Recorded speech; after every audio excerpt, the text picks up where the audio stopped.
Hey everyone, tonight we're stepping aboard one of the most famous ships in history and discovering what happened when the Vikings finally stopped sailing and tried to sleep. Before we begin, if you enjoy these calm journeys through forgotten parts of history, feel free to like the video and subscribe, but only if you genuinely enjoy what I create here, and let me know in the comments where you're listening from and what time it is for you right now.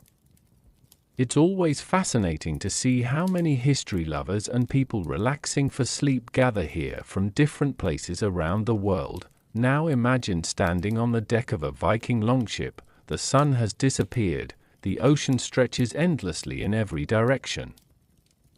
The wind cuts through thick wool clothing, the wooden boards beneath your feet are cold and damp, and the same ship that carried you across dangerous waters is now supposed to become your home for the night. For most of us today, sleep means a quiet room, a soft bed, and a comfortable place to rest.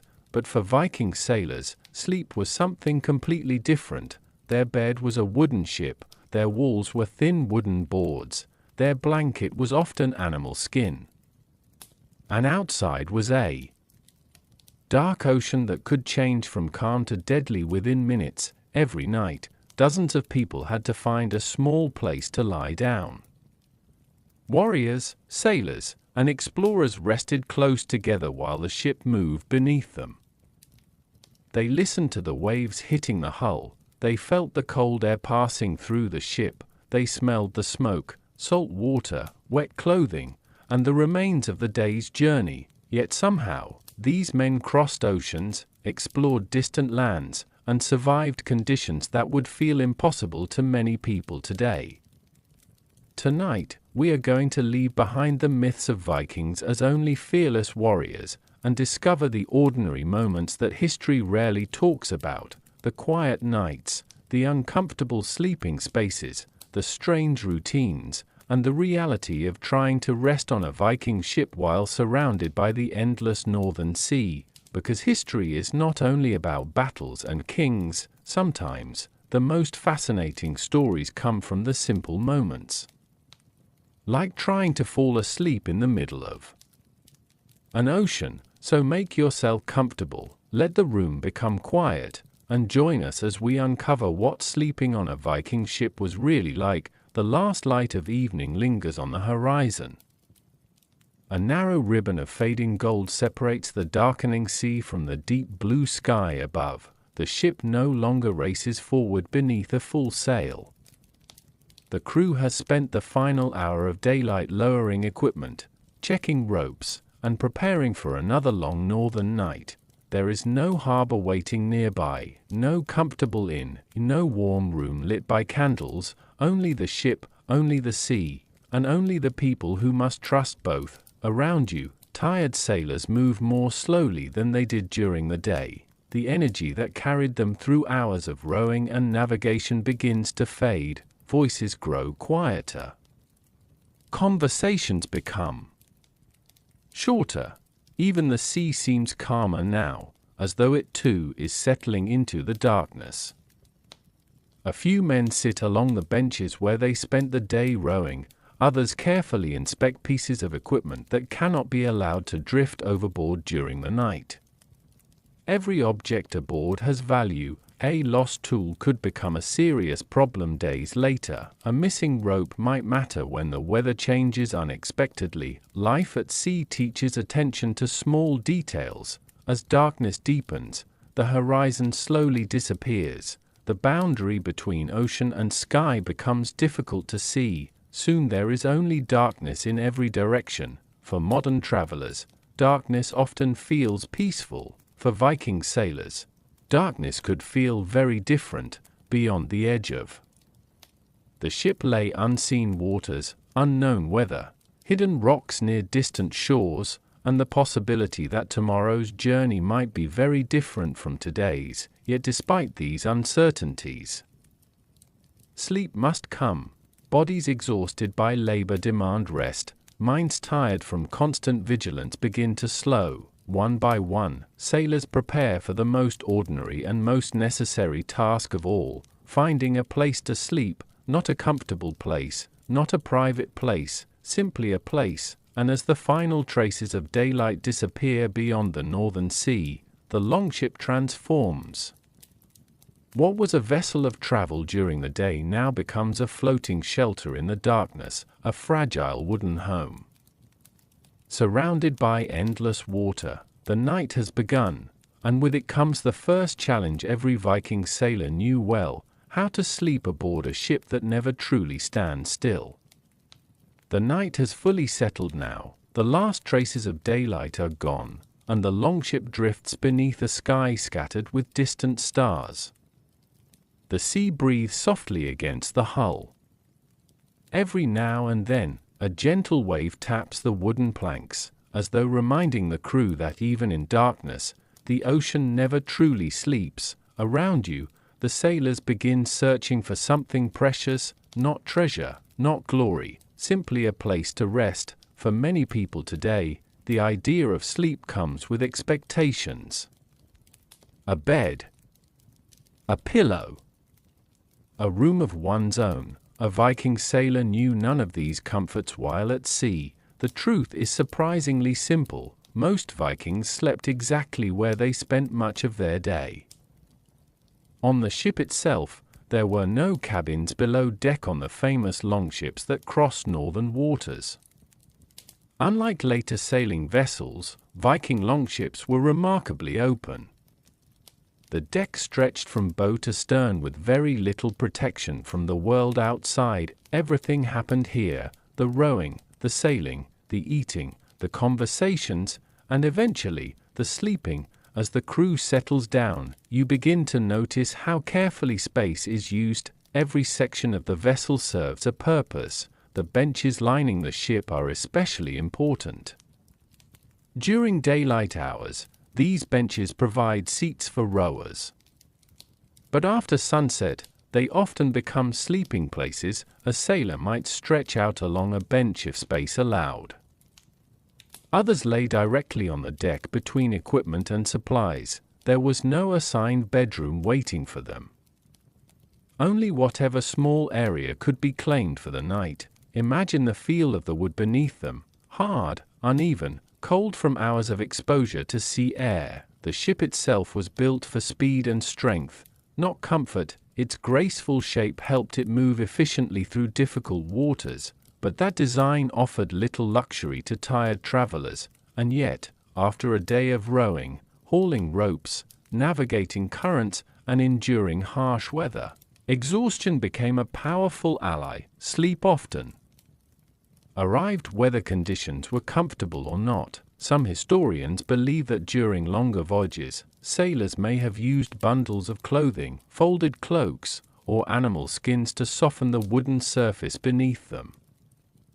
These simple materials created a small barrier between body and ship, not enough to feel luxurious, just enough to make rest possible. Nearby, shields hang along the sides of the vessel. During daylight, they serve practical and defensive purposes. At night, they become part of the scenery of sleep, rows of circular shapes catching faint moonlight, silent companions watching over the crew. Storage space aboard the ship remains limited. Food supplies occupy valuable room. Tools must stay accessible. Ropes need careful organization. Weapons remain close at hand. Every object has its place. As a result, sleeping sailors often find themselves surrounded by the necessities of daily life. A bundle of provisions near one shoulder, a shield near their feet, a coil of rope resting beside them. Privacy, as we understand it today, barely exists. The Viking world was communal. People worked together, ate together, traveled together, and often slept close together. For many sailors, this closeness felt normal rather than unusual. Human warmth became another valuable resource during cold nights. The presence of companions provided comfort in a world filled with uncertainty. Above them, stars slowly move across the northern sky. Beneath them, the ship rises and falls with each passing swell. The motion never completely stops. Even on calm nights, there is always movement. always a gentle reminder that they remain far from land, far from farms, villages, and familiar hearthfires. Out here, the ship becomes something more than transportation. It becomes an entire world, a narrow floating island carrying hopes, fears, ambitions, and weary bodies across immense distances. And as one sailor after another closes tired eyes, another curious question begins to emerge from the darkness. If finding a place to sleep was difficult, what did sleeping there actually feel like? Because the reality was far less comfortable than most people imagine. And that uncomfortable truth waits just ahead. The sea remains calm, the stars continue their slow journey overhead, and the longship rises and falls with a rhythm so steady that, after a while, it almost feels like breathing. Many of the sailors have already settled into their places. A few lie stretched along narrow benches, others curl themselves into small spaces between supplies and equipment. From a distance, the ship looks peaceful, almost comfortable, almost. Because now we arrive at one of the least glamorous truths about life aboard a Viking ship. The ship was never designed for sleeping. It was designed to move, to cut through waves, to carry people across dangerous waters, to survive storms. Comfort stood very low on the list of priorities. Imagine resting your body on rough wooden planks hour after hour. There are no mattresses, no cushions, no springs hidden beneath layers of fabric, only timber, solid, unyielding timber. At first, exhaustion helps. After a long day of labor, muscles are so tired that they welcome any chance to stop working. But as the hours pass, discomfort slowly begins to make itself known. A shoulder presses against wood, a hip finds an uneven surface.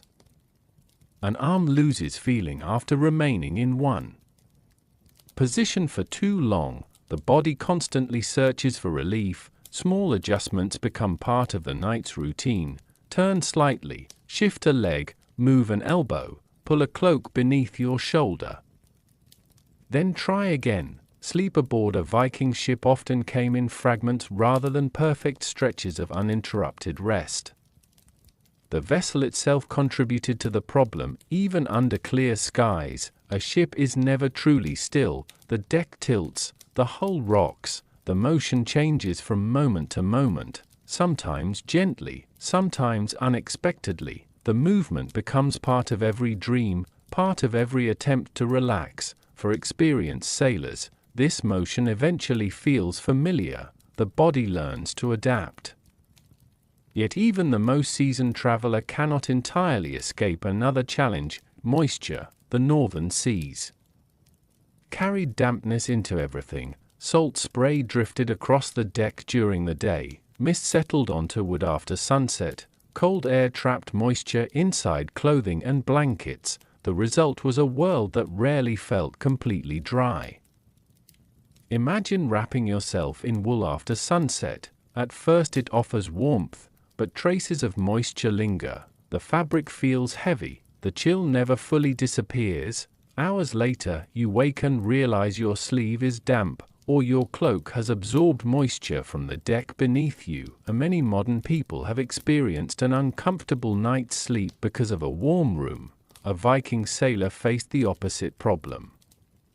Cold and dampness worked together constantly. Neither was severe enough to stop life entirely, yet both quietly stole comfort hour after hour. And then there was space, or rather, the lack of it. Even if a sailor found a relatively good sleeping position, there was no guarantee it would remain undisturbed. Someone nearby might shift during the night. A foot brushes against a shoulder, an elbow accidentally nudges a sleeping companion. The ship is filled with tired bodies trying to occupy very little room. No one intends to disturb anyone else. It simply happens. The longship is a shared world. Every movement belongs to everyone, yet perhaps the most surprising truth is that many sailors accepted these hardships without complaint, not because they enjoyed them, but because discomfort was expected, it was woven into daily life. Most people in the Viking Age lived with fewer comforts than modern audiences can easily imagine. Hard beds were common, cold nights were familiar, physical labor shaped everyday existence. The ship merely intensified realities they already understood. Still, lying awake beneath the stars, listening to wood creak softly beneath your body, it would be difficult not to think about home, a warm fire, a familiar roof, a bed that did not sway with every passing wave. Those thoughts must have visited many sailors during the darkest hours of the night, because despite their reputation as fearless explorers, they were still human, and humans miss comfort, especially when the cold begins to settle deeper into the bones, and before long, another challenge emerges from the darkness. One that no amount of toughness could completely ignore: the freezing nights of the northern seas. The thought of home lingers for a moment: a warm hearth, a roof that does not sway, walls thick enough to keep the wind outside where it belongs. But those comforts exist far beyond the horizon now. Out here, in the vast northern seas, the night has its own rules. The sailor lying awake on the longship knows this well. He pulls his cloak tighter around his shoulders. For a few moments, it helps, then another gust of wind arrives. Cold slips through the folds of wool, finds every small opening, and settles against the skin. The Northern Ocean possesses a particular kind of chill. It is not always the dramatic cold of a blizzard. Sometimes it is far more patient than that. It works slowly, quietly, almost invisibly, hour by hour. It steals warmth from fingers, ears, noses, and tired muscles. The ship drifts beneath a sky crowded with stars, beautiful stars, brilliant stars, yet they offer no heat, only distant light. The crew understands this reality better than anyone. Throughout the Viking Age, sailors regularly traveled through waters where temperatures could change with surprising speed. A pleasant afternoon might give way to a bitter night. Calm weather could suddenly feel far less welcoming once the sun disappeared. Without modern insulation, waterproof fabrics, or heated cabins, every sailor depended upon simple materials: wool, animal skins, layers of clothing, and sometimes the warmth of nearby companions. The longship itself provides little protection. Its open design makes it fast and efficient, but also leaves much of the crew exposed to the elements. There are no enclosed sleeping quarters waiting below deck, no protected rooms shielded from the wind, only open space beneath the sky. As midnight approaches, moisture begins gathering on wooden surfaces. Tiny droplets appear on benches, on shields, on ropes, even on sleeping cloaks. The sea and air work together to create a dampness that seems to reach everywhere. A sailor may drift into sleep only to wake later with cold settling into his back. Another discovers that part of his blanket has become wet from contact with the deck. Someone shifts position in search of a slightly warmer place. Someone else pulls an animal skin higher over their shoulders. These small adjustments happen throughout the night, a silent dance against discomfort. Yet despite the cold, there is a strange beauty surrounding the ship. The sea glimmers faintly beneath moonlight. Gentle waves catch silver reflections before disappearing again into darkness. Above, constellations stretch across the heavens exactly as they did 1,000 years ago. Many Viking sailors knew these stars intimately, not as decorations, but as guides, companions, markers of direction in an immense and uncertain world. Perhaps that familiarity brought comfort during long nights. A reminder that even far from land, something remained. Constant, still, beauty does not warm cold hands. As the hours pass, the body's energy slowly fades. Maintaining warmth requires effort. Every breath creates a faint cloud in the air. Every exposed finger feels the night more sharply. Sleep becomes both a refuge and a challenge. The deeper one sleeps, the less aware one becomes of the cold, yet the cold itself often interrupts sleep. The cycle repeats again and again. Rest, wake, the just rest once more. Some sailors may have slept sitting upright against equipment or bundles of supplies. Others curled themselves tightly to preserve warmth. Human ingenuity often reveals itself in simple acts of survival. A folded cloak positioned carefully beneath the body, a shield blocking part of the wind, a companion resting close enough to share warmth. None of these solutions are perfect, but perfection is not the goal. The goal is simply making it through the night, and eventually, the darkest hours arrive, that quiet stretch before dawn when the cold feels strongest, when the stars appear brightest, when the sea seems endless. The ship continues floating through darkness, carrying weary travelers across unfamiliar waters. Most remain asleep, some drift between sleeping and waking, and somewhere in that cold northern night, another challenge waits patiently, not the wind, not the temperature, but the simple reality of dozens of people trying to sleep within arm's reach of one another, because on a Viking ship, privacy was one luxury no sailor could ever expect. The coldest part of the night is beginning to pass. Far beyond the horizon, dawn is still many hours away, yet something subtle has changed. The wind has softened. The sea moves with a slower rhythm. The longship continues its endless rise and fall beneath the stars. Most of the crew remains asleep, or at least, as asleep as anyone can be aboard a Viking ship. In the darkness, shapes lie scattered across the deck and benches. Cloaks, animal skins, shields, bundles of supplies, and sleeping sailors blend together into a single quiet scene, and now another reality of life at sea becomes impossible to ignore. No one sleeps alone. For modern people, personal space often feels natural. We close bedroom doors.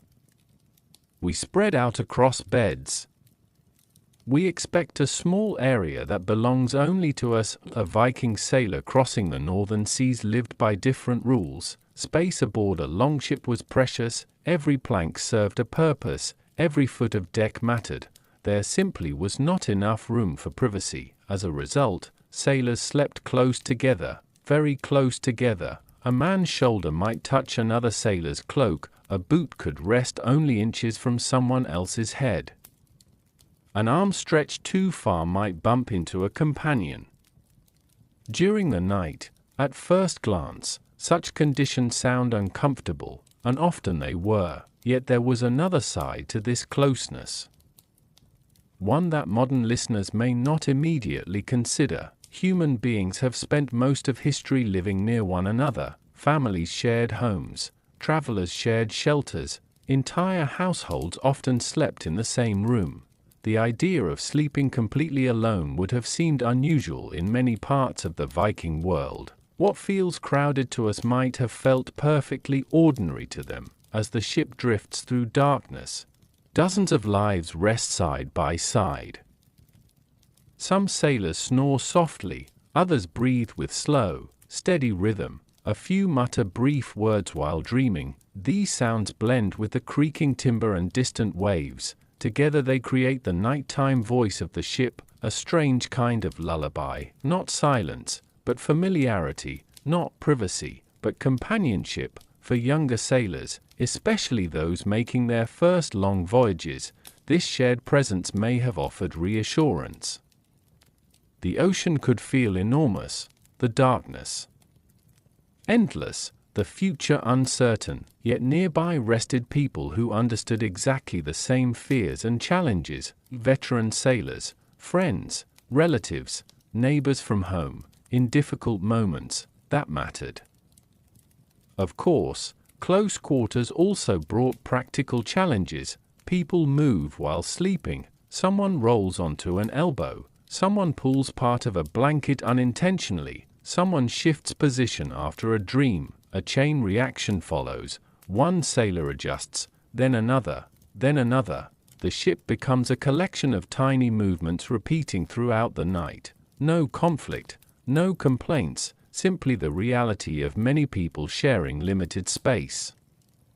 Body warmth also played an important role. During particularly cold voyages, sleeping near others helped preserve precious heat. A single person loses warmth quickly in open air. A group resting together creates a pocket of relative comfort.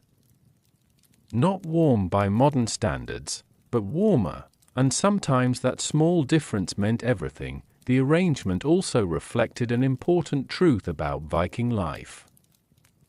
Survival depended upon cooperation. No sailor crossed oceans alone. No longship reached distant shores through individual effort. Every voyage required trust. Trust during storms. Trust while navigating unknown waters. Trust while standing watch in darkness. Even sleep reflected this dependence. To close one's eyes aboard a ship required confidence that others would remain alert when needed, that companions would respond if danger appeared, that everyone shared responsibility for reaching the next sunrise. The stars continue their silent journey overhead. A faint mist drifts across the sea. Somewhere, a sleeping sailor turns and settles deeper into his cloak. Nearby, another dreams beneath the same sky. Dozens of people, one vessel, one floating world moving through darkness, yet as closely as they slept together, another challenge lingered all around them, a challenge impossible to escape. It clung to the wood, to the sails, to the clothing, to every corner of the ship, because before morning arrived, there was something else every Viking sailor knew intimately: the smell. The night remains calm, the sea whispers softly against the hull, and the crew sleeps beneath a sky crowded with stars. The longship drifts through darkness like a narrow piece of the earth itself, floating between water and sky. Most of the sailors are resting now. Their breathing rises and falls with the motion of the vessel. The cold wind has eased, the waves remain gentle. For a moment, everything seems peaceful. And yet there is one part of life aboard the ship that modern imagination rarely captures. It cannot be seen. It leaves no trace in archaeological discoveries. It appears in no surviving map, but every Viking sailor would have known it immediately: the smell. If you could suddenly step aboard this longship tonight, one of the first things you would notice would not be the darkness or the cold. It would be the air itself. Life at sea created an environment filled with countless scents layered together over days, weeks, and sometimes months. The ship was made almost entirely of wood. Fresh timber carried its own natural smell, especially when damp sea air settled into the grain. The scent of tar lingered as well. Vikings used tar to protect their ships from water damage, coating important sections of the vessel with a dark substance made from burned wood. The result was practical, but it also created a strong earthy aroma that became part of everyday life aboard ship.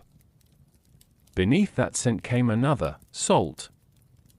The sea touched everything. Salt spray drifted across the deck during the day. Tiny droplets settled onto clothing, ropes, supplies, and skin. Over time, the smell became impossible to separate from the sailors themselves. Every voyage carried the scent of the ocean.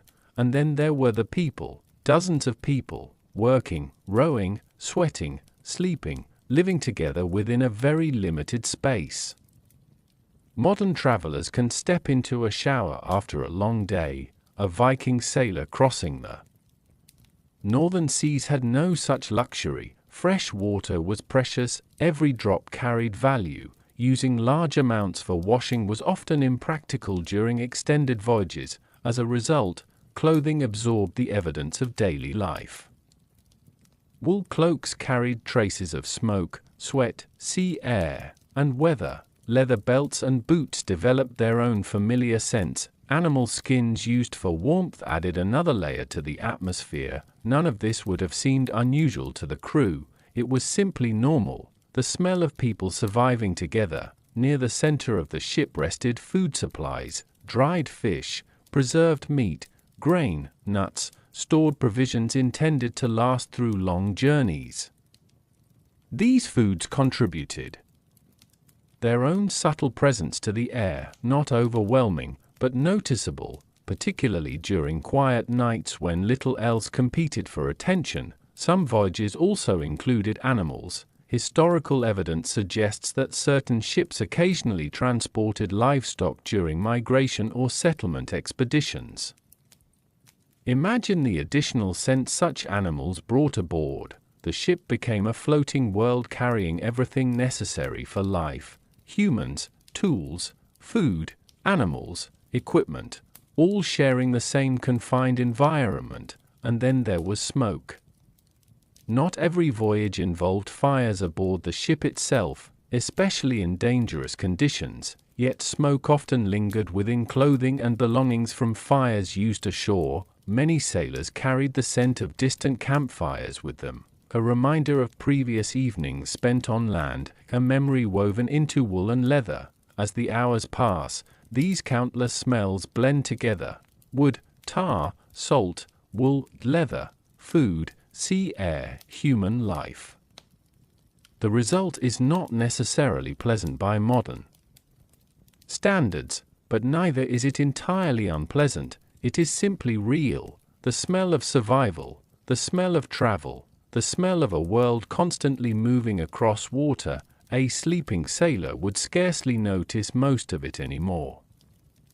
The nose adapts, familiar things fade into the background, yet newcomers likely noticed immediately. The air aboard a Viking ship announced itself before a single word was spoken, and as midnight drifts quietly onward, another detail begins to emerge from the darkness, because while smells filled the air around them, the crew also relied upon a few simple items to protect themselves from the relentless cold. Items far more humble than modern bedding, but essential for making sleep possible at all. The smell of tar, salt, wool, and sea air drifts quietly through the darkness. The longship continues its steady journey beneath the stars. Most of the crew sleeps, others drift somewhere between waking and dreaming, shifting occasionally as the vessel rocks beneath them. The cold has not disappeared. It never truly does. It lingers patiently in the night air, waiting for moments when a cloak slips aside or a sailor stops moving for too long. And against that cold, Viking sailors possessed only a few simple defenses: no thick mattresses, no feather-filled comforters, no carefully crafted beds designed for luxury, only practical things, things made to survive, things made to last. As you move through the sleeping ship, you begin to notice what lies beneath and around the resting crew: animal skins, wool cloaks, folded garments, simple bundles of fabric. These were often the closest things a sailor had to bedding. A sheepskin, for example, could provide a surprising amount of warmth. Its thick wool trapped pockets of air close to the body, helping preserve precious heat during cold nights. For generations, people across northern Europe relied upon such materials. They were familiar, reliable, and most importantly, available. A Viking sailor rarely traveled with unnecessary possessions. Space aboard a ship was limited. Everything carried on board needed a purpose. As a result, a cloak might serve several roles during a voyage. By day, it protected against wind and rain. By evening, it became a blanket. Sometimes it became a pillow as well. The same piece of clothing worked continuously from sunrise to sunset and back again. Efficiency shaped nearly every aspect of life aboard a longship. Near one sleeping sailor, a rolled-up garment supports his head. Nearby, another uses a folded animal skin beneath his shoulders to soften the hard wooden deck. These solutions may seem modest, yet they reflect something important about Viking society: resourcefulness. People learned to make the most of what they had. Comfort was created rather than provided. Even wealthy individuals of the Viking Age experienced a world far less padded than the modern one. Softness was valuable, warmth was precious, nothing was taken for granted. The blankets themselves varied. Wool remained one of the most important materials available. It retained warmth even when damp. That characteristic made it especially valuable during sea voyages where moisture constantly threatened comfort. A sailor wrapped tightly in wool might still feel cold, but without it, the night could become far more difficult. The texture of these materials was different as well. Modern fabrics are often smooth and finely processed. Many Viking textiles felt rougher, heavier, more substantial. They carried the marks of handcraft and daily use. Every thread represented labor. Every blanket reflected countless hours of work. Perhaps that knowledge gave such possessions greater value. When something requires immense effort to create, it is rarely treated carelessly. As the ship drifts onward, the sleeping arrangements reveal small glimpses of personality. One sailor wraps himself completely inside his cloak, leaving only part of his face visible. Another prefers several layers loosely draped across his body. Someone else sleeps curled tightly against the cold, clutching an animal's skin close to his chest. These quiet choices feel surprisingly familiar. Across centuries, human beings have always developed personal habits surrounding sleep. The details change, the instincts remain. Yet despite all these efforts, no blanket could completely solve every problem. The deck remained hard, the air remained cold, the ship remained exposed.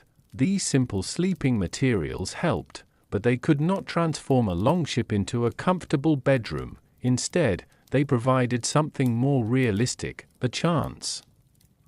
A chance to rest, a chance to recover strength, a chance to face another day upon the sea. And for many nights, that was enough. The stars continue shining overhead. The vessel rises gently with the waves. The crew sleeps beneath layers of wool and skin. But somewhere beyond the darkness, clouds are beginning to gather. The sea is beginning to change, and soon those blankets and makeshift beds will face a test far greater than the cold. Because sometimes the ocean refused to let anyone sleep peacefully at all. The clouds arrive quietly. At first, no one notices them. Far beyond the sleeping ship, dark shapes gather along the horizon where sea and sky meet.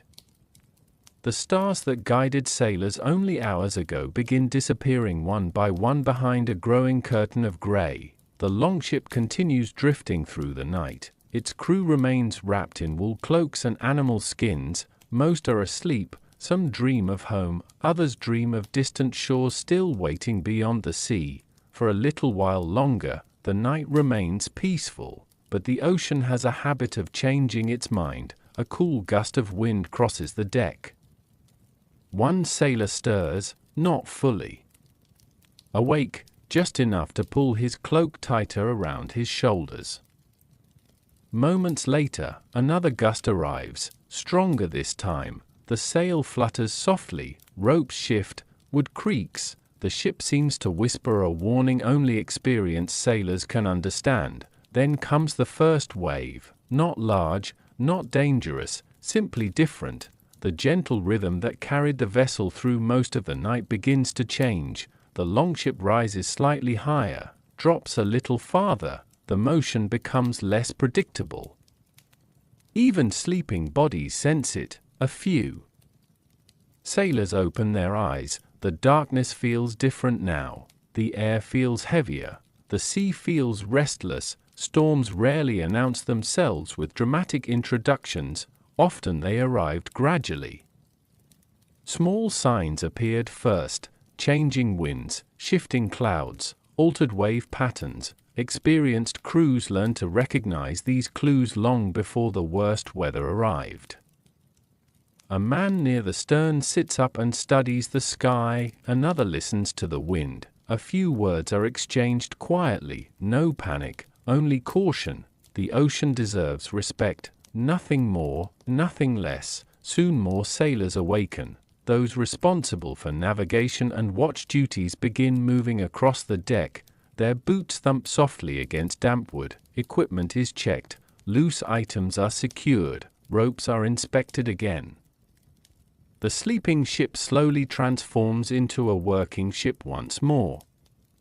And still, the storm continues building. The wind grows louder, not a roar, not yet, more like a steady breath moving across open water. The longship responds immediately. Its hull begins climbing larger swells. The familiar sleeping positions that seemed manageable an hour ago become far less comfortable. A sailor attempting to rest slides slightly as the deck tilts beneath him. Another braces himself against a bench. Someone reaches for a nearby rope instinctively. The ship is awake now. Even those who remain lying down understand that true sleep may not return tonight. Then rain arrives. Cold droplets strike wood, cloaks, faces, animal skins. The first drops are scattered and light. Soon they become more frequent. Moisture spreads quickly across the vessel. Wool absorbs water. The deck grows slick. The air feels colder with every passing minute. Yet what is perhaps most remarkable is how ordinary such experiences were. Storms frighten people, of course they did, but Viking sailors lived in constant partnership with uncertainty. The sea could not be controlled, only endured. Every voyage carried risks, every crossing depended partly upon luck, and so crews learned to adapt rather than resist. When conditions worsened, everyone understood their role. Some adjusted sails, others secured supplies, watchmen observed changing conditions. The longship became a community responding together to the demands of nature. Hours pass. The storm never becomes catastrophic. Not tonight, but sleep has been stolen all the same.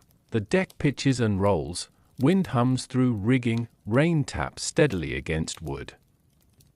The simple comforts of blankets and resting places lose much of their usefulness. Now the goal is no longer comfort. The goal is endurance, waiting, patience, trusting both the ship and the people aboard it. Eventually the rain begins to weaken. The wind softens. The sea slowly relaxes. One by one, exhausted sailors settle back into their places. Some close their eyes immediately. Others remain awake, listening to the lingering sounds of water.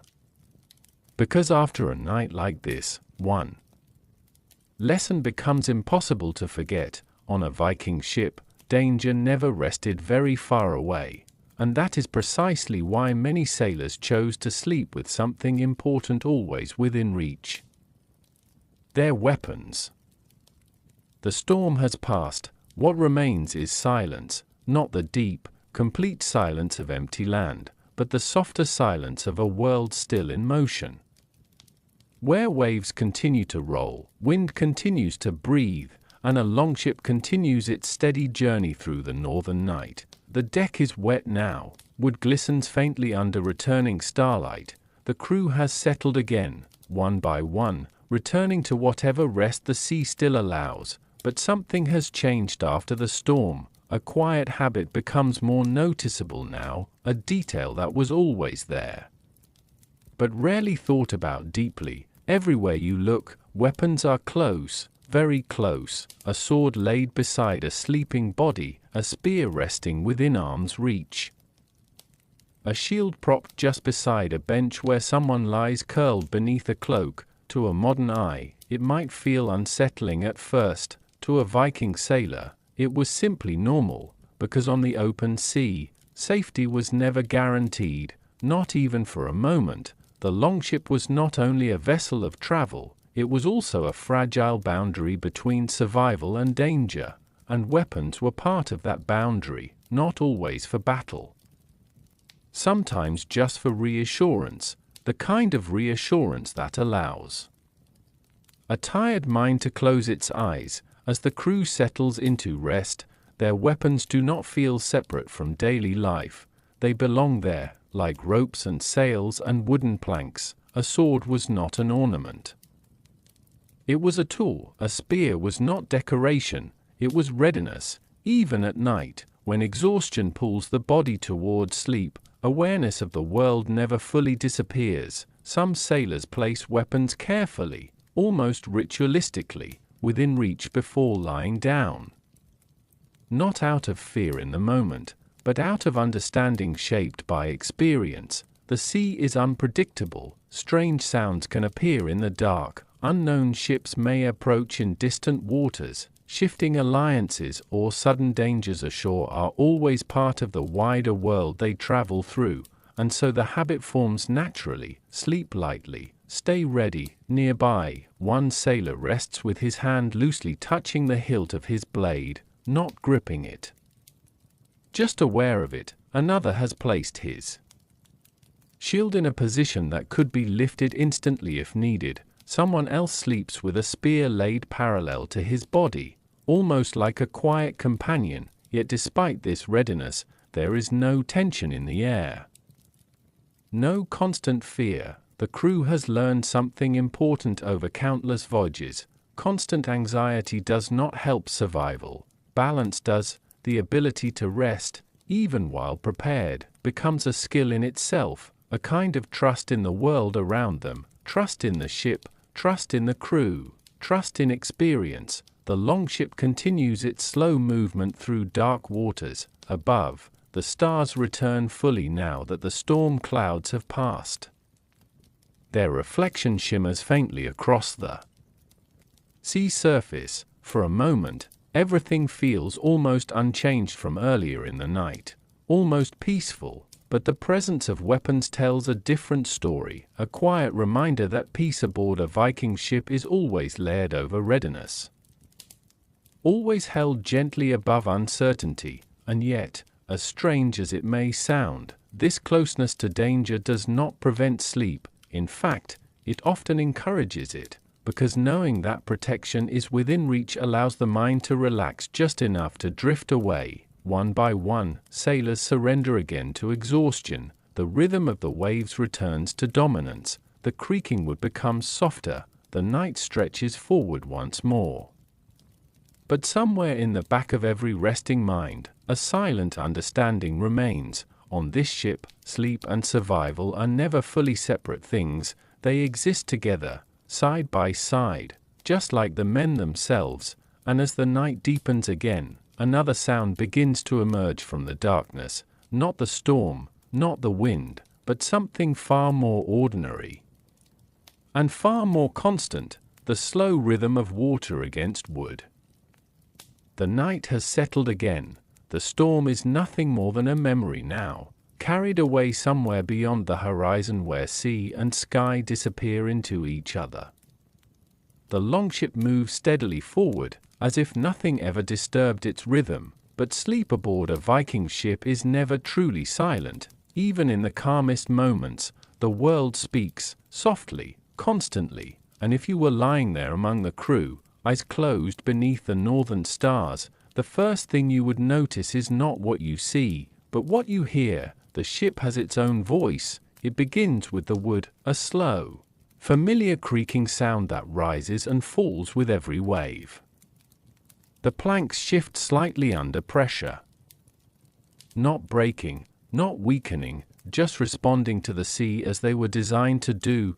To modern ears, it might sound unsettling at first, but for the crew, it is reassurance. It means the ship is still alive, still holding, still carrying them forward.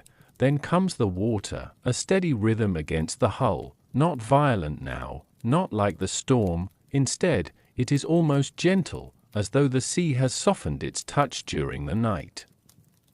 Wave after wave meets the ship, pauses for a moment, then fades back into darkness, over and over again, like breathing. Above this, there is the wind. Sometimes it passes quietly, barely noticed. Other times it slips through the rigging and ropes, producing a low, whispering sound that moves across the deck. It never stays in one place. It drifts, changes direction, disappears and returns without warning. The sails, even when partially secured, add their own subtle presence, fabric shifting slightly in the dark, ropes tightening and relaxing with the motion of the ship. Everything is in motion, even when everything appears still, and beneath it all, the smallest sounds begin to emerge: a sailor turning in his sleep, the cloak brushing against wood, a quiet breath released into the cold air. These are the sounds of human life layered into the structure of the ship itself, noisy enough to be noticed, soft enough to blend into everything else. For someone unused to it, this collection of sounds might seem impossible to sleep through. Too many layers, too much movement, too much unpredictability, but for Viking sailors, these sounds become familiar very quickly. The mind adapts. What once felt strange becomes normal, and what is normal slowly becomes something comforting, because silence at sea does not exist. Silence would mean something is wrong. Silence would mean still water where there should be motion. Silence would mean waiting for change. So instead, the crew learns to sleep within sound, to rest inside it, to let it become part of their awareness without interrupting it. Some sailors even recognize subtle differences in the ship's voice. A change in the rhythm of the waves might suggest deeper water. A shift in wind tone might hint at distant weather. A new creaking pattern in the wood might reveal how the ship is responding to load or movement. Over time, the vessel becomes something more than transport. It becomes communication, a language made of sound instead of words, and as the night continues, this language never stops. It surrounds every sleeping body. It enters every dream. It shapes every moment of rest. Yet despite all of this activity, sleep still comes. Not perfect sleep, not uninterrupted sleep, but enough sleep, the kind that allows the body to continue, the kind that carries sailors from one day of travel to the next, the kind that keeps a crew alive across long, uncertain journeys. Above them, the stars continue their slow movement across the sky. Below them, the sea continues its endless motion, and inside the ship, sound becomes the bridge between both worlds, a reminder that even in darkness, nothing is truly still, and as the hours pass, another rhythm begins to rise beneath the sound of wood and water, a quieter rhythm, one that belongs not to the ship, but to the people inside it, their breath. The sound of breath fills the ship now, soft, steady, almost invisible beneath the rhythm of wood and water. The longship continues forward through the northern darkness, carrying its sleeping crew like a moving island of fragile life. After everything, the storm, the cold, the noise, you might think sleep would be careless here, unprotected, random, but the truth is more subtle. Even while asleep, the Viking world remained carefully organized. Safety did not disappear at night, it simply changed form. As you move through the quiet vessel, you begin to notice small patterns in how the crew rests. It is not chaos, it is structure shaped by experience. Certain men sleep closer to the center of the ship, where movement feels slightly more stable. Others rest nearer to the edges, where they can respond quickly if something shifts outside. Tools are not scattered randomly, they are placed with intention. Ropes coiled in reachable positions, shields angled so they can be lifted without hesitation, weapons nearby, but not clutched tightly, just within reach, like quiet insurance against uncertainty. Nothing about it is loud, nothing about it feels like fear. Instead, it feels like preparation learned over time, a system built through repetition, voyage after voyage. Safety aboard a Viking ship did not come from walls or locks. There were no doors to close, no enclosed rooms to separate danger from rest. Protection came from awareness, from habit, from people. One sailor remains awake near the edge of the deck, not fully alert in a tense way, but present in a calm, practiced sense. This is part of the night watch, a role that shifts from person to person throughout the hours of darkness. No one can stay awake forever, so responsibility rotates quietly, like the tide. The watchman listens more than he looks. He feels the ship beneath him, he notices changes in wind, movement, or sound. Most of the time, nothing happens.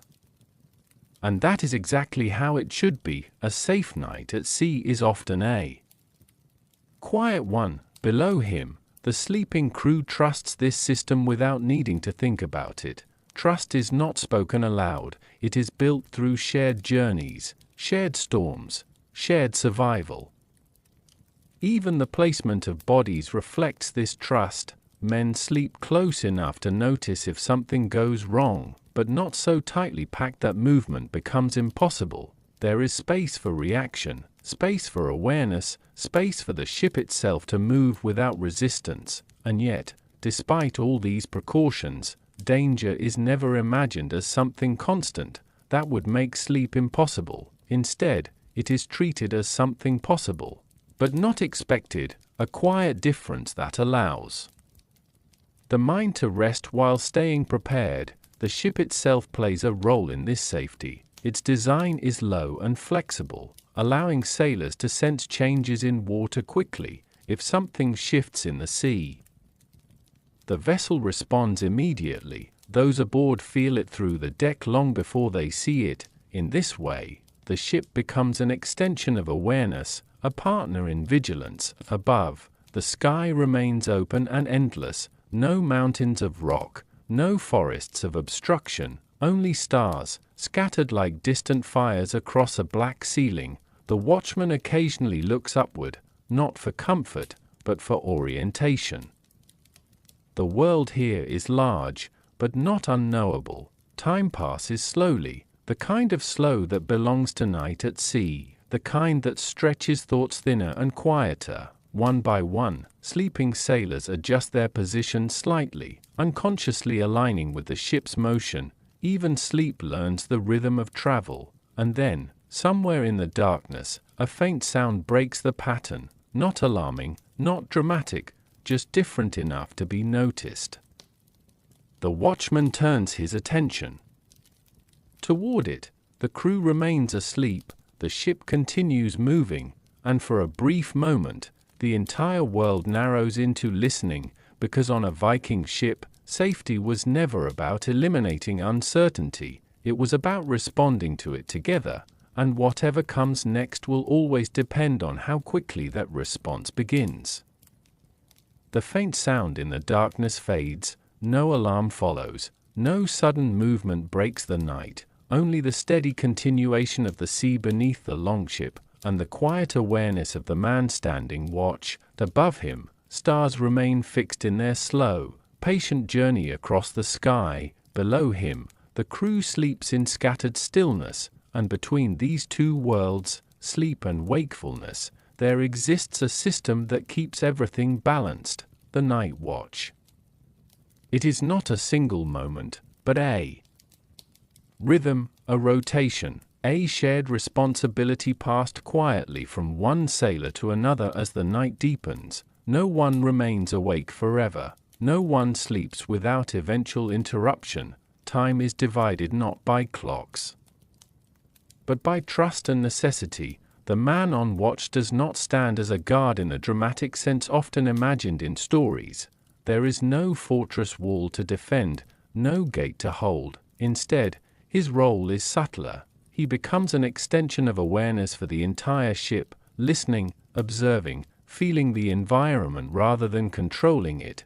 The ocean speaks constantly, but in changes too subtle for the sleeping mind to notice. A shift in wind direction, a difference in wave rhythm, a distant change in the sound of water against wood. The watchman learns to interpret these small signals, not with urgency, but with familiarity. Behind him, the sleeping crew rests in layered stillness. Some lie fully stretched across benches, others curl tightly into cloaks, a few shift occasionally, responding to the ship's gentle motion even in sleep. Each man depends on the watch, even if he is not thinking about it. And the watch depends on each man, because in the Viking world, survival is never an individual task, it is distributed, shared across time and people. The watch itself changes hands quietly during the night. One sailor wakes another with a simple touch or a low voice, no ceremony, no interruption beyond what is necessary. The incoming watchman rises slowly, adjusting to the cold air. Replacing the previous observer without breaking the calm of the ship, the departing watchman returns to sleep, trusting that his turn has ended and another has begun. This rotation creates something important: rest without complete vulnerability, vigilance without constant exhaustion, balance between awareness and recovery. As the hours pass, the watchman's senses adjust to the environment. At first, everything feels significant, every sound carries potential meaning, but gradually, the mind learns to filter. The sea is always moving, the ship is always creaking, the wind is always present, only changes matter, only differences require attention. Above, the sky slowly shifts as constellations continue their silent path. The watchman occasionally looks upward, not for escape, but for orientation, time. At sea is measured more by light and darkness than by numbers. Night becomes its own landscape, a long stretch of quiet responsibility. In the distance, nothing moves except water and wind. And yet the watchman remains alert, not out of fear, but out of duty shaped by experience. He knows that most nights will pass without incident, but knowing and ignoring are not the same thing. Preparedness lives in that small difference. Behind him, a sailor turns in sleep, briefly revealing a hand resting near a shield. Even in rest, readiness is never fully absent. It exists quietly, like an echo of habit. The longship continues its journey through open water, unaffected by human schedules. The sea does not care who is awake or asleep. It continues regardless, and so the watch continues too. Hours pass slowly.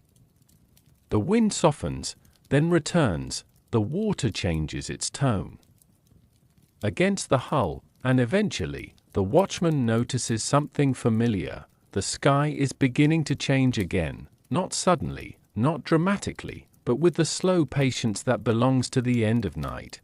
Dawn is still distant, but the world is already preparing for it, and soon, another shift will come, from watchfulness back into shared movement, from silence into activity, from night into the long, gradual return of light.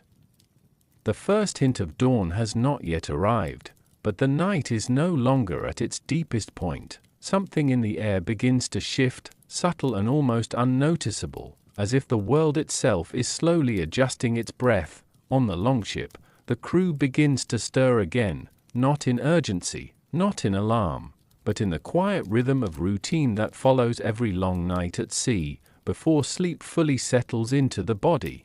There is another layer of life aboard a Viking ship that often goes unnoticed. The small rituals that bridge wakefulness and rest, food, fire, and preparation for another cycle of survival. A sailor slowly sits up, rubbing the stiffness from his arms. Nearby, another reaches for a leather pouch tied carefully to the side of the bench. Inside are simple provisions: dried food, hard, preserved, and made to last through long journeys where fresh meals are a rare luxury. Nothing elaborate, nothing warm in the comforting sense we know today, but enough to sustain the body, enough to continue. Some sailors chew quietly in near silence, their movements slow and deliberate. The act of eating itself becomes part of the rhythm of the night, not a celebration, not a shared feast, but a necessary pause in endurance. On certain voyages, when conditions allow and when safety is not at risk, small fires may be lit on shore during stops. But aboard the longship itself, open flames are rare and carefully controlled. Wooden vessels and fire do not coexist easily. Instead, warmth is carried in memory more than in presence. The memory of hearths left behind on land, the memory of cooking fires, of shared meals, of enclosed spaces filled with heat. Here at sea, those memories become a kind of invisible comfort. something carried inside the mind rather than the environment. As the crew moves through their routines, water is checked, equipment is adjusted, and personal belongings are secured again. Even in moments of rest, preparation continues quietly in the background, a habit formed by experience, a rhythm shaped by long journeys where nothing can be left to chance for too long.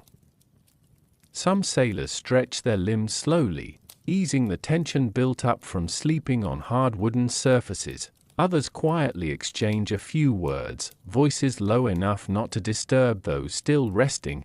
The ship is never fully awake and never fully asleep. It exists in a state between both, a floating balance of activity and rest. Above them, the sky begins to lose some of its deeper black, not yet dawn, but no longer complete night. A gradual thinning of darkness spreads across the horizon. The sea reflects it faintly, as if recognizing the coming change before the humans do. During these hours, fatigue feels different. It is no longer the sharp exhaustion of early night, nor the full recovery of deep sleep. It becomes something softer, a drifting awareness that moves in and out of focus. This is when many sailors find their most fragile rest, short moments of sleep between tasks, brief pauses between awareness and dreams. Even the ship itself seems to participate in this transition. Its motion becomes slightly more predictable as the night wind eases, the waves settle into longer, slower patterns, and the creaking wood, once so noticeable, blends more fully into the background of experience. In this half-world between night and morning, the crew prepares for what comes next, not by rushing, but by continuing what has always been done: eat, rest, adjust, watch, move forward. There is no final moment of closure, no clear end to the night, only continuation, only passage. And as the last stars begin to fade, one truth quietly settles over the longship: every new day at sea begins long before the sun appears. It begins in these quiet hours, in these small, unremarkable routines that keep life moving across endless water.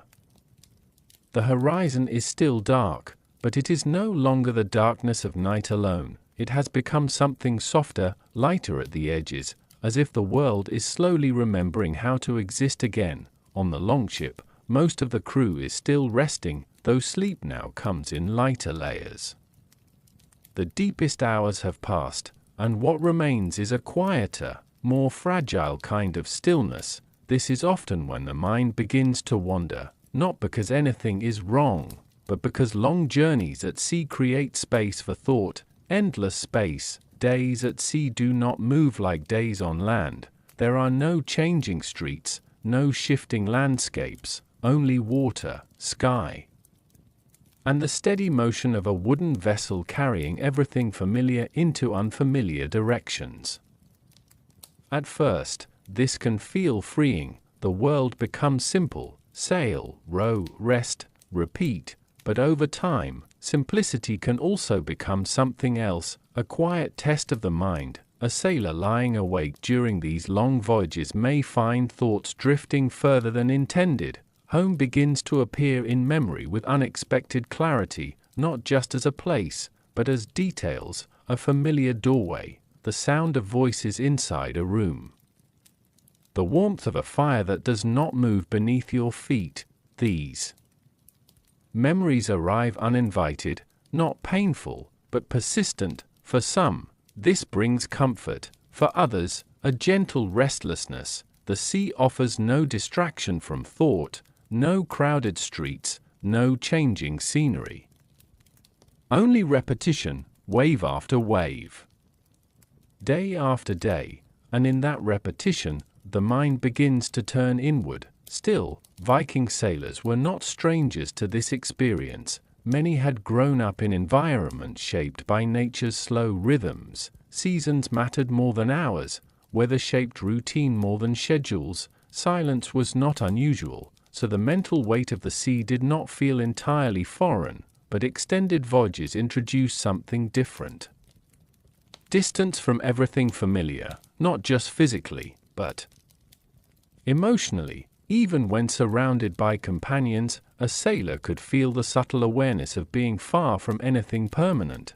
That awareness often surfaced most clearly during quiet hours, when the ship was steady, when the sea was calm, when nothing demanded immediate action. During such moments, thoughts would naturally expand. Some sailors thought of family, others of trade, or land yet to be reached. Some simply observed their own endurance, quietly acknowledging how far they had already come.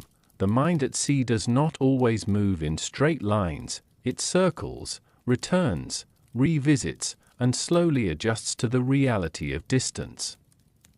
Yet there is also resilience in this mental space, a quiet strength that develops over time, because long voyages also teach patience. They teach acceptance of uncertainty. They teach that progress is not always visible. The ship moves even when it feels still. The journey continues even when nothing seems to change, and that understanding slowly settles into the mind like the rhythm of the waves. There are moments when conversation helps ease this mental weight. A few quiet words exchanged between sailors, a shared observation of weather or water, simple reminders that others are experiencing the same journey. But there are also long stretches of silence, comfortable silence, necessary silence. The kind that allows the mind to rest without distraction. As the faint light on the horizon grows slowly stronger, the mental world of the crew begins to shift again. Thoughts that wandered inward begin to return outward. Attention moves back toward the ship, toward tasks, toward the next phase of the journey, because on a Viking longship, the mind cannot stay distant for long. The world eventually demands participation again, and so even the quietest reflections are gently set aside, not forgotten. Just paused, waiting for another night at sea to bring them back. The first light of morning finally begins to spread, not quickly, not dramatically, but slowly. Like a pale brush moving across the edge of the world, the longship continues forward, cutting through quiet water that now reflects the soft return of color to the sky. After a night of motion, cold, sound, and thought, something subtle changes aboard the vessel. The crew is still tired. That does not disappear, but there are moments now, small, brief moments, where discomfort loosens its grip, and a question naturally rises from this fragile calm. Did Vikings ever get comfortable? The answer is not simple, because comfort, for them, was never a fixed state. It was temporary, conditional, something created rather than owned. As sailors begin to shift awake with the early light, you can see it in their movements, a slight easing in the shoulders, a slower stretch of stiff limbs, a pause where someone simply sits and breathes, letting the body adjust after a long night on hard wooden planks. There are no soft beds waiting to transform the experience, but there are small improvements that matter more than they might seem at first. A dry patch of wood after rain, a slightly less exposed corner of the deck, a cloak folded in a way that reduces pressure on the body. Comfort aboard a Viking ship was often built from tiny adjustments rather than major luxuries. Even the positioning of the ship mattered. When the sea was calm and winds were favorable, the vessel moved with a smoother rhythm. Sleep in those moments felt almost gentle, not perfect, but closer to rest than struggle. Some sailors would remember these rare nights more clearly than others, not because they were extraordinary, but because they were noticeably easier. There were also moments when land came into view, distant at first. A faint line on the horizon that slowly grew more distinct. The sight of land always changed something in the crew. Even before reaching shore, the presence of land introduced a psychological relief. The mind softened, the body relaxed slightly. A sense of direction replaced the feeling of endless water, and with that shift, even sleep felt different, more grounded, more secure. When the ship was anchored near shore, comfort increased in small but meaningful ways. A sailor might sleep closer to Earth itself rather than floating motion. Fires could be made more safely. Warmth became slightly more accessible. Even the air felt different, less confined, less shaped by the constant presence of salt and timber.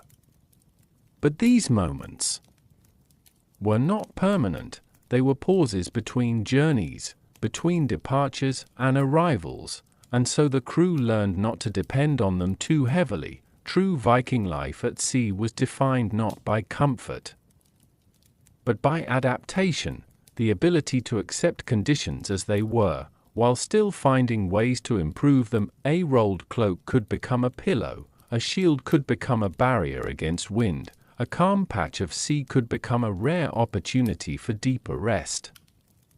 Even companionship itself contributed to comfort. Shared presence softened hardship, a quiet word from a fellow sailor, the familiar rhythm of breathing nearby, the knowledge that others were enduring the same conditions. These things did not remove discomfort, but they made it easier to carry. As the morning light strengthens, the ship feels less like a place of survival and more like a place of movement again. The night's hardships begin to fade in memory. Not erased, just softened. Like footprints slowly disappearing in wet sand, and in that gentle transition, another truth becomes clear. For Viking sailors, comfort was never something waiting at the end of the journey. It was something found along the way, in brief moments, in small adjustments, in shared endurance, and in the quiet acceptance that even the hardest nights eventually pass. The morning light does not last long. It spreads gently across the sea, touches the longship, softens the shadows, and then continues onward, as if the world itself has no intention of stopping. But for the crew, this is not always a peaceful day of travel. Sometimes, the journey carries a different weight, a quieter tension, a sense that the night's rest is never fully separate from the possibility of what comes next. On certain voyages during the Viking Age, sleep was not just about recovery, it was also about readiness. Because not every shoreline was safe, not every harbor was welcoming, and not every journey ended the way it began. As the ship moves through calmer waters now, you can feel how differently the crew behaves compared to ordinary nights. Even in rest, there is awareness. Even in silence, there is attention. Some sailors sleep lightly, as if the boundary between dreaming and waking has become thinner than usual. Others remain half alert, responding to the smallest changes in movement or sound without fully rising. The ship itself seems to reflect this mood. Equipment is kept more deliberately organized. Shields are placed in positions where they can be lifted instantly. Ropes are secured with tighter precision. Nothing is left loosely scattered. Everything has a place that supports movement, not comfort. Sleep in these moments becomes something different. Not deep, not fully surrendered, more like a pause between actions. A controlled rest. When traveling on missions that involved raids or uncertain landings, Viking crews often had to balance exhaustion with readiness. The body still demanded sleep. The demand could not be ignored, but the mind remained lightly anchored to awareness. A sailor might close his eyes while still listening for changes in the rhythm of the ship, a shift in voices, a sudden movement on deck, a different tone in the wind. Even dreams, in such conditions, would likely be shaped by anticipation, fragments of shorelines, echoes of footsteps, the imagined sound of approaching activity. Yet most of the time, nothing happened, and this is important to understand. Danger was always a possibility, but not a constant reality. Long stretches of these voyages remained calm, quiet, uneventful, and during those stretches, the crew learned to rest in a state of readiness without letting readiness destroy rest. This balance was essential. Too much alertness would lead to exhaustion, too little would create vulnerability, so sailors developed a kind of mental middle ground. A softened awareness that allowed sleep to continue while keeping the mind loosely connected to the environment. On the physical level, this balance was supported by simple practices. Weapons stayed close, but not held. Shields remained accessible, but not in use. Positions were chosen so movement could be quick if needed. But no one lived in a constant state of tension.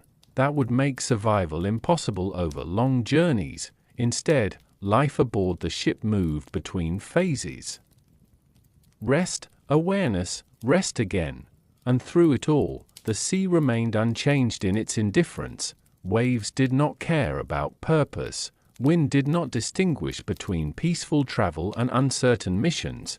The ocean simply continued, as it always had. For the sailors, this meant accepting uncertainty as part of daily existence, not as fear, but as condition, a background truth that shaped behavior without dominating it, and in this way, even sleep became part of a larger system of survival, a system where vigilance and rest were not opposites, but partners. As the ship continues forward, the horizon remains open, no clear sign of danger appears, but the memory of possibility remains close enough to shape behavior.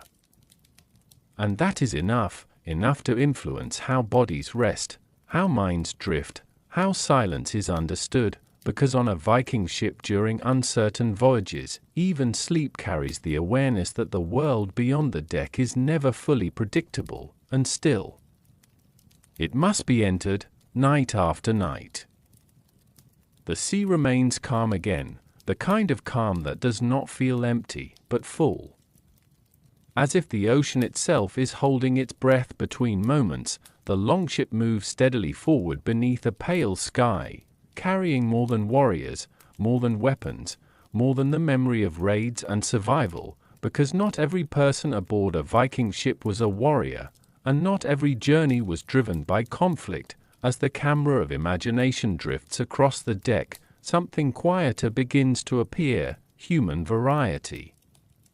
Life beyond the image of armored men and long spears, in certain voyages during the Viking Age, ships carried families, settlers, craftspeople, and people whose roles had nothing to do with battle, but everything to do with survival and continuity. Women were present on some journeys, especially during migrations to new lands, not as fighters, but as essential participants in building life beyond the sea. Their presence changed the atmosphere of the ship in subtle but meaningful ways. Where warriors often carried silence shaped by vigilance, families carried silence shaped by endurance and care. Children, when present, would not understand the vastness of the ocean in the same way adults did. To them, the ship was not a symbol of danger. It was simply the world they currently knew, a moving home made of wood and wind. Non-warriors aboard the ship often managed essential daily tasks that kept the voyage functional. Repairing clothing, organizing supplies, preparing food from limited provisions, maintaining small routines that made long journeys sustainable. These tasks were quiet, repetitive, and deeply important. They filled the hours between navigation, sleep, and uncertainty. At night, when the ship settled into its slower rhythm, the presence of families softened the atmosphere even further. Where hardened warriors might sleep with weapons close at hand, others would sleep with a different kind of awareness, closeness, protection. Through proximity, care expressed not through aggression, but through presence, a mother might rest beside her child, wrapped in shared layers against the cold. A craftsman might sleep near the tools of his trade. Not for battle readiness, but for continuity of work, the ship becomes something different in these moments, less like a vessel of war, more like a floating community. Of course, the sea does not change its nature to match the people aboard. The wind remains unpredictable, the water remains vast, the night remains long, but human presence adds something to it, a sense of continuity, of ordinary life persisting even in extraordinary environments. as the longship continues through calm waters. You can imagine the soundscape shifting slightly when families are present, less silence shaped by tension, more subtle movement, soft conversation, occasional reassurance exchanged in low voices.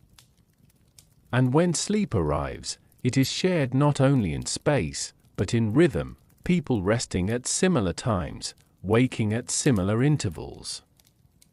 Living not as isolated individuals, but as a small moving society, this aspect of Viking life is often overshadowed by stories of raids and exploration, but it is essential to understanding the full reality of their world. They were not only warriors crossing seas, they were also families adapting to movement, communities surviving through travel, people carrying ordinary human life across extraordinary distances. As dawn begins to return faintly once again, the ship feels less like a place of pure survival and more like something layered: strength and softness, risk and care, movement and belonging. And somewhere within that balance, sleep continues, not as escape, but as shared rest within a living, moving world. The longship moves through a quiet stretch of water. The sea is calm again, almost unnaturally so after everything the crew has endured across the previous nights.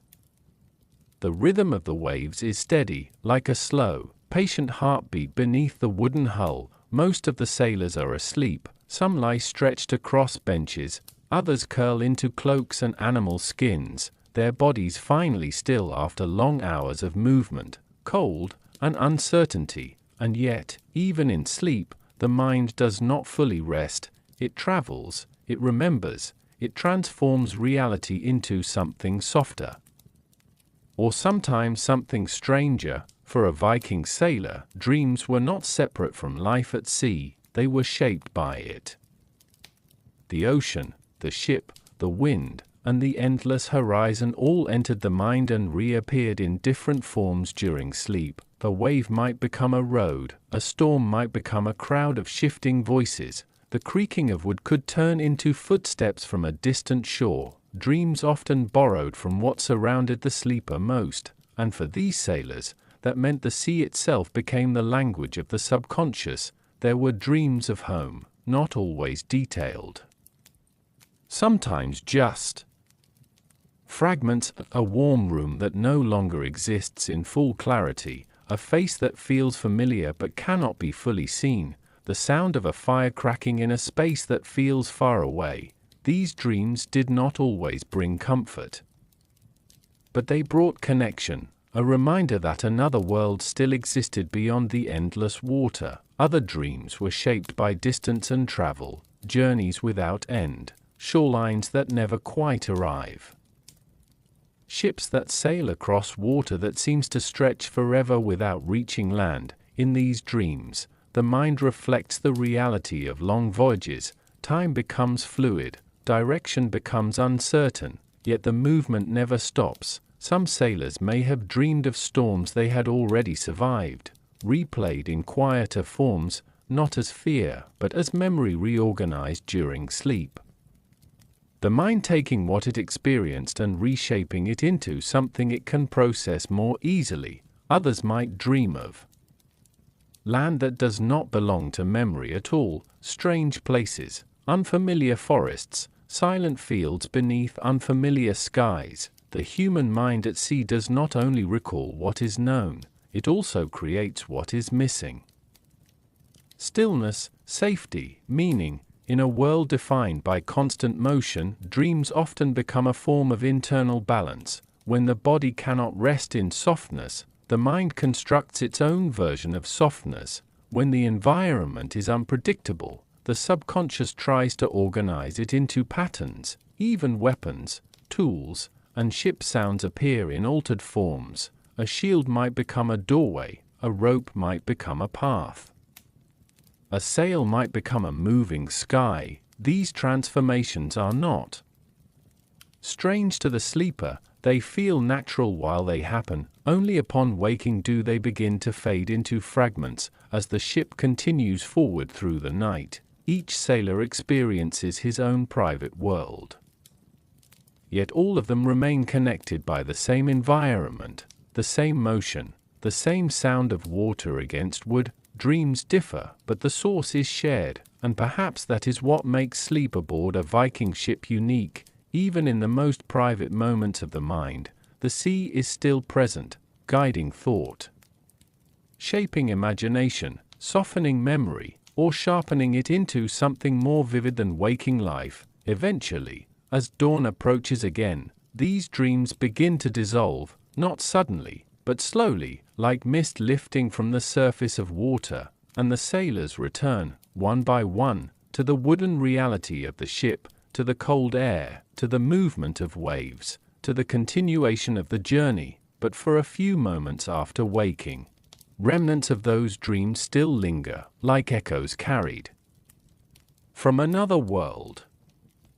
The sea begins to feel different, not because it has changed its nature, but because the people aboard the longship have changed. Exhaustion now carries a different weight, not the sharp exhaustion of a single night, but the accumulated tiredness of many days, many sleeps, many waking moments layered on top of each other like worn fabric. The crew moves more slowly in these final days of the voyage, not weaker, just quieter, as if every unnecessary motion has been stripped away by repetition and time.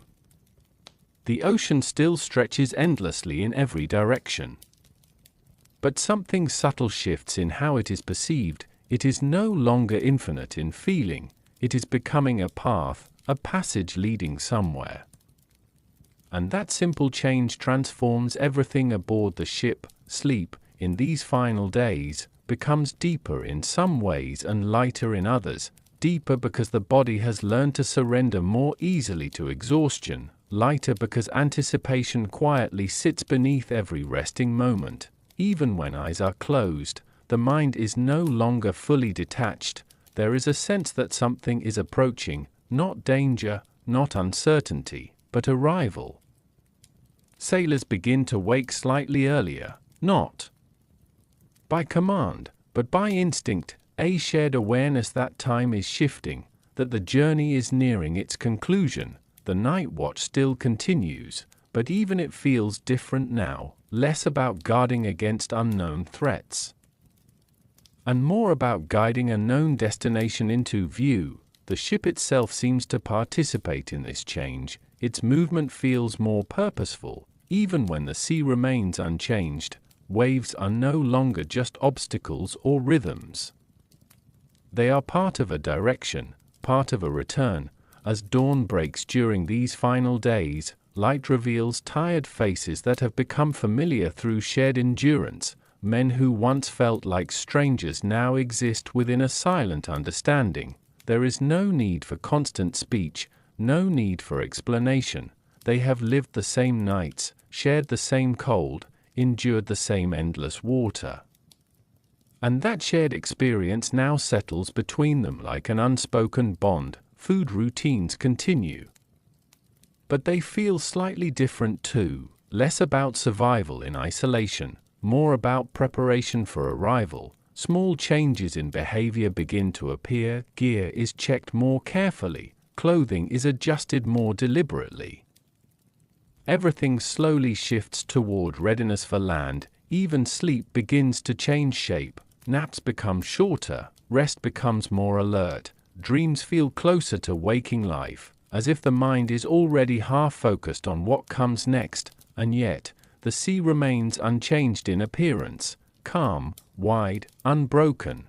This contrast creates a quiet tension inside the crew. The world looks the same, but everything within them feels different. Occasionally, someone will stand longer than usual at the edge of the ship, scanning the horizon, not in search of danger, but in search of confirmation, a sign that land is near.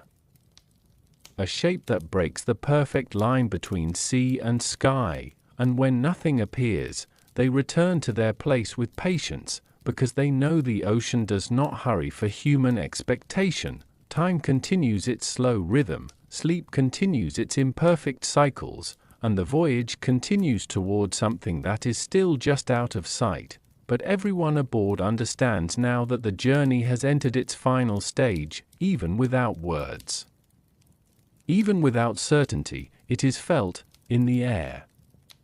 In the silence, in the way every sailor now carries both fatigue and anticipation at the same time, and somewhere beyond the horizon, unseen but inevitable, the end of the voyage is already taking shape. The horizon finally changes, not all at once, not in a sudden reveal of land or glory, but in a slow, almost uncertain shift where the sea begins to lose its endless perfection, and something distant starts to exist beyond it. A line appears, then a shape, then the quiet confirmation that the voyage is reaching its end. On the longship, the crew does not celebrate immediately. There is something softer happening first: silence. The kind of silence that forms when exhaustion and relief exist in the same breath. After so many nights at sea, sleep feels different now. It is no longer just recovery, it is transition, a bridge between what has been endured and what is about to begin. Men wake more slowly in these final hours, not because they are tired in the same way as before, but because their minds are no longer fully anchored in the rhythm of the ship. The tension drifts toward the horizon again and again, checking, confirming, waiting for the world to fully resolve into land. Even the sound of the ship feels different now, still familiar, still steady, but no longer carrying the same uncertainty. The wood creaks, the waves roll, the wind passes through the rigging.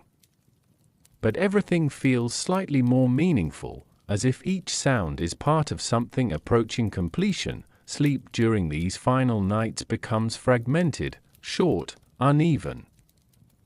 The kind of rest that comes not from surrender, but from necessity. Bodies still demand it, but the mind resists full release, held gently by anticipation. Some sailors lie awake longer than usual, not speaking, simply watching the changing sky. Others drift in and out of shallow sleep, where dreams and awareness overlap, and in that in-between state, the journey begins to feel almost unreal. As if the endless sea could not possibly have been real in the first place, as if waking life on land is the true world returning. When land finally becomes undeniable, something subtle passes through the crew, not loud emotion, not dramatic reaction, but a shared internal release. The knowledge that survival has carried them through another passage, another stretch of uncertainty completed. The ship, once a home of constant motion, now feels like a temporary space between two lives. What comes next is no longer the sea, but memory and meaning. As they prepare for arrival, final routines take shape, sails are adjusted, belongings are gathered, movements become more intentional, as if every action is quietly aware that it is among the last performed aboard the vessel for this journey. Even sleep, in these final moments, feels like a farewell, not to the ship itself, but to the version of life lived upon it, because what the sailors carry with them is not only goods or stories. It is nights, countless nights that never made it into songs or sagas, nights of cold wind and wetwood, nights of silence broken only by waves, nights where sleep was fragile, shared, interrupted, or deep beyond expectation. These are the forgotten nights of the Viking world, not remembered in great tales, but lived fully by those who crossed the sea. And as the ship finally approaches land, one quiet truth settles beneath everything else: the journey was never only about reaching a destination, it was about everything experienced in between, especially the nights, the resting moments that held together every mile of ocean, the invisible thread of sleep, endurance, and survival that carried them across the world. And now, as land rises fully into view, the longship continues forward for what feels like the first time in a very long time. Toward something solid, something certain, but somewhere in the memory of every sailor, the sea will remain, not as distance, but as experience, endless, quiet, and unforgettable.